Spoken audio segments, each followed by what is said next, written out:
Estudiantes de segundo grado de secundaria, es un gusto darles la bienvenida nuevamente a Aprende en Casa y saber que continúan adquiriendo nuevos conocimientos de cada una de las asignaturas que cursan en la escuela.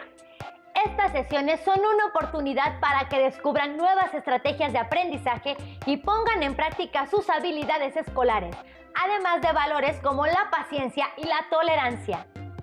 Antes de iniciar, las y los invitamos a tener a la mano un lápiz y un cuaderno o una hoja para anotar las ideas principales que escuchen y las preguntas que les puedan surgir a lo largo de la sesión. Y posteriormente las integren a su carpeta de experiencias. Tengan presente que, al regresar a clases, presentarán esta carpeta a sus docentes, compañeras y compañeros. Dicho lo anterior, podemos entrar en materia. En esta sesión abordarán un tema de la asignatura de Historia. Seguramente alguna vez han escuchado que somos resultado del mestizaje y que nuestra cultura actual se formó a partir de la llegada de otras culturas que brindaron diversas aportaciones a la tradición de origen indígena. Muchas ideas surgen en torno al mestizaje. Sin embargo, también es muy interesante conocer las características de la vida cotidiana durante el virreinato, así como identificar la forma en que los españoles fueron conquistando el amplio territorio y cómo lo fueron organizando para administrarlo. En este proceso, dos instituciones fueron clave: los presidios y las misiones. Las y los invitamos a ver el siguiente video para que conozcan cómo se fue conformando el nuevo orden virreinal, particularmente en el norte de la Nueva España. Como recordarás, durante el siglo XVI los españoles expandieron sus dominios hacia el norte a través del camino de tierra adentro. Durante el siglo XVII, este camino se consolidó y amplió hasta Santa Fe en el actual Nuevo México. A diferencia de la fase anterior de colonización, en esta ruta la fundación de asentamientos españoles fue muy aislada. Los pocos presidios, haciendas, ranchos, pueblos de indios y villas se distribuyeron en un enorme territorio que tenía muy poco contacto con otras regiones de Nueva España. Es el presidio, uno de ellos es el presidio, que es una institución militar, una guarnición fuerte, un establecimiento militar donde estaba acantonada una tropa a cargo de un capitán. Habíamos dicho ya que estos núcleos militares que estaban dispuestos para la defensa de la población y sobre todo del tránsito de mercancías y minerales de las minas del norte, con el tiempo fueron evolucionando en pueblos, dado que los soldados, los que originalmente eran soldados, acababan por quedarse allí. Muchos de ellos llevaban a sus familias, se volvían agricultores, artesanos, y esto fue germen de poblaciones. La segunda institución importante en el proceso de poblamiento en el siglo XVII es la misión. La misión, y sobre todo en el caso de las misiones novohispanas, fueron un diseño particular de la Compañía de Jesús, de los jesuitas, que arrancan a principios del siglo XVII, sobre todo en la zona de Sinaloa, y consisten en una fundación, un establecimiento en torno a la iglesia de la misión y la casa del misionero, que va a ser el núcleo originario de población indígena. La función del misionero es persuadir, convencer a los indígenas del entorno, que habitualmente eran cazadores, recolectores y por tanto pues trashumantes, nómadas, de establecerse en un patrón fijo, de manera definitiva, en torno a esta iglesia y a esta casa misional, para convertirse en agricultores, para cultivar sus propios alimentos, para hacerse pastores, dueños de ganados y lo digo, poblar sobre una base estable en este sitio, ¿sí? Sin el concurso, sin la colaboración de estas dos instituciones, el presidio y la misión, el proceso de poblamiento del norte hubiera sido muy difícil, sino imposible. Ahora, en torno a la misión, que se vuelve una unidad no solamente de enseñanza religiosa, sino un centro de enseñanza civilizatoria, por así decirlo, se vuelve también una unidad productiva. Bajo la dirección del misionero, particularmente del jesuita, los indígenas cultivarán, tendrán tierras comunes, tendrán graneros comunes, a partir de las cuales alimentarse, o sea, para alimentar a la propia comunidad, pero los excedentes se empiezan a vender en los reales mineros y en las pequeñas poblaciones de españoles que se construyen en torno a los reales mineros. Por tanto, esto dará pie al establecimiento de poblaciones. Para impulsar su labor evangelizadora, en el norte de Nueva España, los frailes franciscanos instauraron los colegios apostólicos de propaganda FIDE, cuya misión era formar nuevos frailes a través de una estricta disciplina. Los evangelizadores partían a diversos puntos del norte del territorio con el objetivo de fundar nuevas misiones. Estos grupos que, ya lo dije, genéricamente se llamaban chichimecas, pero que en realidad eran diferentes naciones, así se les llamaba en aquel tiempo, guamares, pames, guachichiles, etc. Tenían una manera particular de vivir perfectamente adaptada al territorio que ocupaban. Vivían agrupados en lo que se llaman bandas o rancherías, eran grupos de varias familias y ocupaban territorios determinados sobre una base itinerante.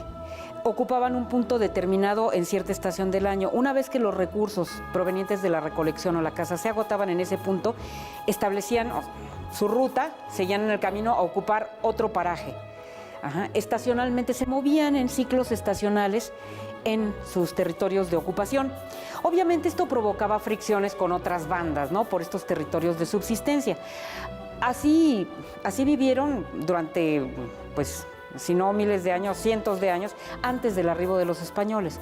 Ahora, en el momento de la llegada de los españoles, este ciclo vital perfectamente integrado con un medio ambiente pues relativamente hostil, no muy fértil, se ve alterado, porque el patrón de ocupación español es distinto. Obviamente no se trata de territorios de recorrido, sino de poblaciones estables, que van a ejercer presión sobre estas tierras antiguamente ocupadas por estos grupos de cazadores-recolectores. Con los españoles viene su ganado. Y el ganado pues ocupa las tierras de estos grupos indígenas, se come los bastimentos que antes normalmente ellos ocupaban, pero los indígenas reconocen también en esta introducción ganadera pues un recurso de alimentación, y en vez de cazar liebres pues empiezan a flechar vacas, ¿no? Con el beneplácito obviamente de los españoles. Va a haber fricciones, pero también hay cambios de vida. Muy pronto los indígenas, que estos grupos chichimecas pues en realidad no se vestían, andaban desnudos, empiezan a reconocer las virtudes de la ropa, ¿no? Van a atacar los convoyes españoles para robar telas, ropas, comida, vacas, etcétera. Y esto va a modificar también con el tiempo su forma de vida. En esto que conocemos como la Guerra Chichimeca, que va de 1550 a 1590, pues no será la misma mentalidad del chichimeca de fines del siglo XVI que de mediados, que se enfrenta a los españoles, al otro que ya conoce, bueno, el uso de la sal para conservar los alimentos, el ponerse una ropa para protegerse del sol, el consumir pues carne de res en vez de lagartija. Todo esto va a modificar su patrón de vida. En muchos casos se incorpora a la misión porque sabe que ahí hay granos seguros. Dejarán de tener estos territorios de recorrido para acercarse cada vez más a los puntos de poblamiento español y asimilarse a esa forma de vida. Es importante que identifiquen que, si bien podemos hablar de la conquista en general, esta tomó formas diferentes de acuerdo con la región o regiones donde se llevó a cabo. Como pudieron observar en el video, la expansión española a través de presidios y misiones en el norte de la Nueva España tuvo sus particularidades, ya que se fue realizando con poblaciones aisladas. ¿Saben cuál era la función de los presidios y las misiones? ¿Cuál creen que haya funcionado mejor? ¿Y por qué? Resultaron muy significativas las tareas que realizaban las misiones, pues en muchas ocasiones lograron que los indígenas se establecieran de forma permanente en algunas comunidades. Y gracias a esos establecimientos se dio paso a unidades productivas, en las que se llevaron a cabo actividades agrícolas, ganaderas o mineras. Además, es interesante el papel que jugaron los evangelizadores para lograr pacificar al reino de la Nueva España, pues transformaron totalmente la forma en que vivían los grupos que habitaban estos territorios. Las y los invitamos a ver el siguiente segmento audiovisual para que conozcan más sobre la labor de los evangelizadores y las maneras en que lograron vincularse tan fuertemente con los indígenas. El proceso de evangelización, es decir, la enseñanza de la doctrina cristiana en la Nueva España, se realizó de manera gradual. Comenzó en el siglo XVI y finalizó a inicios del siglo XIX. Los religiosos trataron de desaparecer las creencias y prácticas religiosas de los indígenas para imponer la fe cristiana. De esta labor se encargaron los primeros frailes de las diversas órdenes religiosas, muchos de ellos humanistas y conocedores de diversas lenguas. ¿Cuáles fueron las principales estrategias de evangelización y qué respuesta obtuvieron de los indígenas? Veámoslo. Luego de la conquista de México Tenochtitlan, comenzó la llegada masiva de grupos religiosos de diversas órdenes mendicantes. En 1523 llegaron 3 franciscanos a la Nueva España a iniciar la misión evangelizadora. Y en 1524 arribaron 12 frailes más de la misma orden. 2 años más tarde, en 1526, llegaron los dominicos, en 1533 los agustinos y en 1572 los jesuitas. Los frailes argumentaban que su objetivo era convertir a los naturales al cristianismo para salvar sus almas. Para los indígenas, esto implicaba cambiar a sus deidades por un solo Dios y modificar sus prácticas religiosas. Al inicio de la evangelización, los frailes se centraron en el estudio y aprendizaje de las lenguas indígenas y en la enseñanza del español y latín, por lo que generaron manuales y catecismos bilingües o multilingües. Las pinturas, grabados e ilustraciones fueron los que más éxito tuvieron debido a su uso tradicional en la transmisión de saberes, por lo que se crearon documentos con características similares, como el Padre Nuestro. También realizaron representaciones teatrales, composiciones musicales y otras prácticas artísticas. Para poder evangelizar, los frailes se apoyaron en los encomenderos y los caciques o señores que seguían gobernando. Se buscó que estos líderes políticos fueran los primeros convertidos a la nueva fe, como ejemplo para sus pueblos. Como parte del proceso de evangelización, los frailes destruyeron esculturas, códices y pinturas del pasado religioso indígena. Además, hicieron que los naturales construyeran conventos y templos para la doctrina cristiana. Estas edificaciones solían contar con un atrio, que era un gran patio que permitía congregar un gran número de personas y en el cual se construyeron capillas abiertas. En el atrio se oficiaban misas al aire libre y se realizaban talleres. Además, servía de cementerio. Durante la evangelización, muchos grupos indígenas se negaron a abandonar su religión y continuaron con algunas de sus prácticas. Los franciscanos prohibieron todo culto público y persiguieron a todo aquel que practicara la antigua religión, calificada por ellos como demoníaca. Para evitar el castigo, los naturales que quisieron continuar con sus prácticas ancestrales se vieron obligados a hacerlo en lugares apartados y secretos, como grutas o montañas. También tuvieron que esconder sus deidades y objetos sagrados a fin de resguardarlos. Además, tanto evangelizadores como indígenas se interesaron en adelantar o atrasar fechas de festividades cristianas, para hacerlas coincidir con las fiestas nativas. Con el paso del tiempo, esto dio origen a nuevas prácticas y festividades religiosas que se caracterizaron por fusionar elementos de las religiones mesoamericanas con el cristianismo. En 1571 se estableció formalmente en la Nueva España el Tribunal del Santo Oficio de la Inquisición, cuya tarea era vigilar y castigar la idolatría, procurando que las penas fueran más severas para los españoles que para los indígenas. Hacia los siglos XVII y XVIII, los castigos se recrudecieron. Aún así, no todas las prácticas de la antigua religión desaparecieron, se fusionaron con el cristianismo. El proceso de evangelización no fue totalmente pacífico. Existió resistencia por parte de grupos indígenas que, a escondidas, siguieron con sus prácticas religiosas, en tanto que la Iglesia Católica recurrió a métodos de castigo. Todo ese proceso se prolongó durante siglos y propició el nacimiento de nuevas prácticas y festividades religiosas. En la actualidad, ¿qué elementos cristianos y prehispánicos puedes distinguir en las prácticas religiosas de tu comunidad? ¿Qué les pareció el video?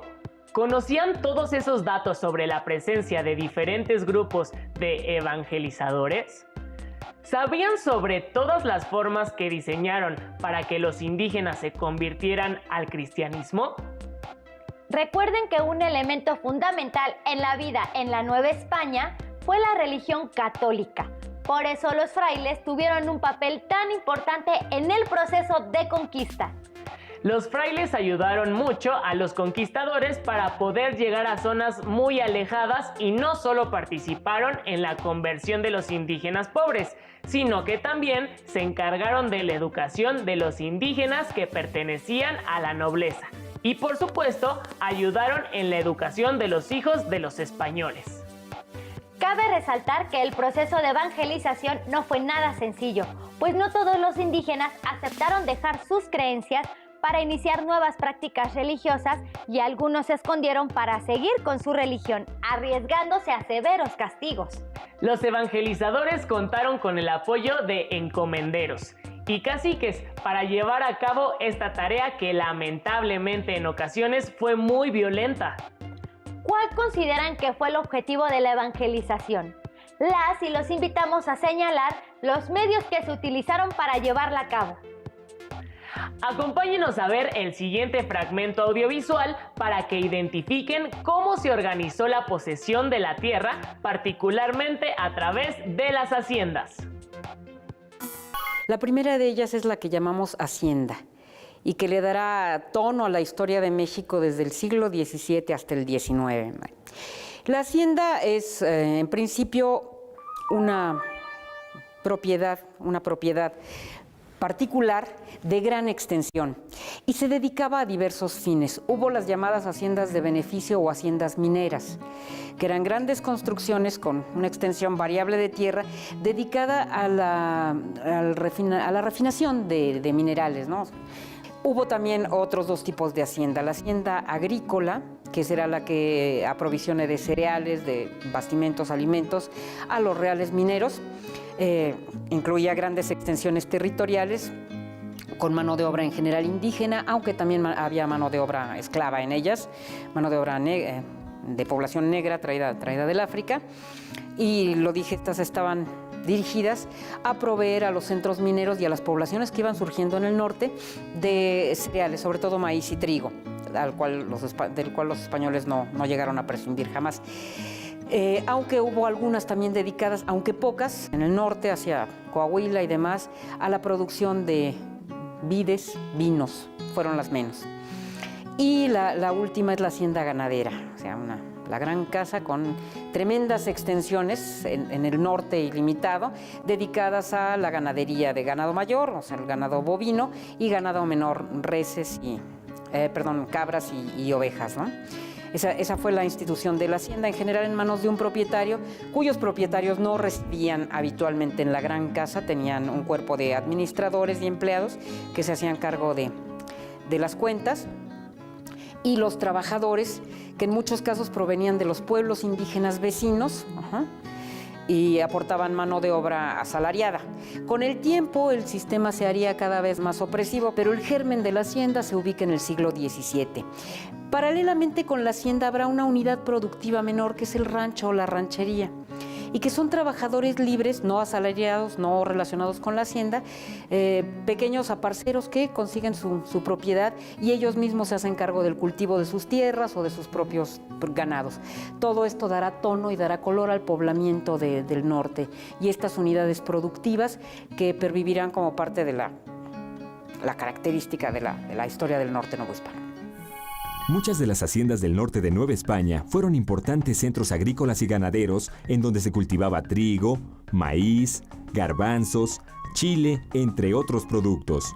En algunas, además del ganado tradicional, se criaban toros de lidia y caballos de raza para la arriería. Los propietarios vivían en la llamada Casa Grande, mientras los trabajadores habitaban pequeñas chozas cerca de sus lugares de trabajo. ¿Qué les pareció? ¿Sabían cómo fue la conquista y la posterior organización virreinal del norte del país? Ahora saben que la sociedad virreinal estuvo fuertemente dividida en grupos sociales y que cada uno tenía funciones específicas. Además que en el caso del norte se buscó que la población trabajara en las tierras para volverlas productivas. No olviden que el estilo de vida de toda la población se modificó. Comenzaron a probar alimentos nuevos, llegaron animales desconocidos y todo se fue volviendo parte de la vida cotidiana de aquella época. La población indígena de toda la Nueva España convivió de manera cotidiana con españoles, asiáticos y esclavos africanos, para dar origen a una sociedad diferente a la que existía antes de la llegada de los españoles. Todas las costumbres y tradiciones, cultura, así como la forma de organizarse socialmente, fueron resultado de una fusión entre las diferentes culturas. Después de haber visto esta sesión, respondan las siguientes preguntas.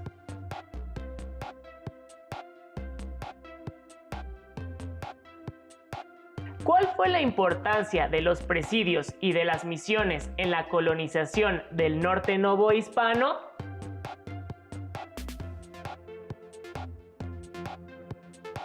¿Cómo evangelizaban los frailes a los indígenas?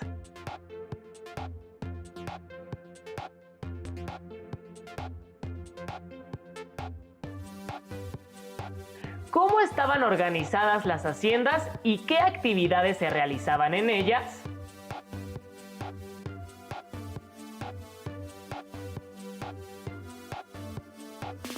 Respondan individualmente estas preguntas y guarden sus respuestas en su carpeta de experiencias. Recuerden que la mostrarán a su maestra o maestro y a sus compañeras y compañeros cuando regresen a clases. Les recomendamos consultar el libro Huesos de lagartija, de Federico Navarrete. A través de él conocerán la historia de un pequeño niño mexica que vivió el proceso de conquista, así como la forma en que cambió su vida bajo la autoridad de los españoles. Con esto llegamos al final de esta sesión. Esperamos que les haya sido útil para continuar sus estudios desde casa. Recuerden seguir las recomendaciones de las autoridades en materia de salud, como quedarse en casa y lavarse constantemente las manos. Actualmente deben de cuidar de ustedes y practicar valores como la solidaridad con las personas que les rodean, porque necesitan de ustedes más que nunca. Los esperamos en el siguiente programa de la asignatura de Historia para segundo grado de secundaria. Mientras tanto, continúen con la programación de Aprende en Casa. ¡Hasta pronto!